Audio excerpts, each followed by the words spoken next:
શાહરુખ ખાનની કિંગમાં વિલન માટે સાઉથના કલાકારની શોધ। શાહરુખ ખાન પોતાની ફિલ્મ કિંગમાં વિલનના રોલ માટે સાઉથના કોઈ કલાકારની શોધ કરી રહ્યો છે। તેણે સાઉથના કેટલાક મોટા કલાકારોનો આ માટે સંપર્ક પણ કર્યો છે। શાહરુખ ખાનની ફિલ્મ જવાનમાં સાઉથના સ્ટાર વિજય સેતુપતિએ વિલનની ભૂમિકા ભજવી હતી।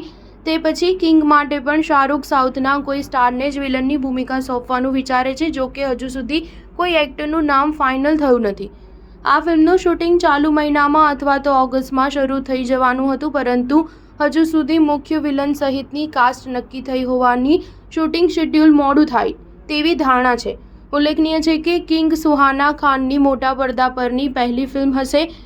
આ અગાઉ સુહાનાની આર્ચીઝ ફિલ્મ સીધી OTT પર રિલીઝ થઈ હતી। આ ફિલ્મમાં સુહાનાની એક્ટિંગ અને ડંગદડા વગરની ડાયલોગ ડિલિવરીની બહુ ટીકા થઈ હતી। આથી શાહરુખ ખાનને લાગ્યું હતું કે સુહાનાનું વધારે સારી રીતે ડેબ્યુ થાય તે જરૂરી છે, તેથી તેણે કિંગ ફિલ્મ પ્લાન કરી છે। શરૂઆતમાં એવી વાત હતી કે શાહરુખ આ ફિલ્મમાં માત્ર કેમિયો કરવાનો છે। બાદમાં કન્ફર્મ થયું હતું કે શાહરુખની ફિલ્મમાં મુખ્ય ભૂમિકા હશે। સ્ટાર ન્યૂઝ 7 હંમેશા સચ્ચાઈની સાથે।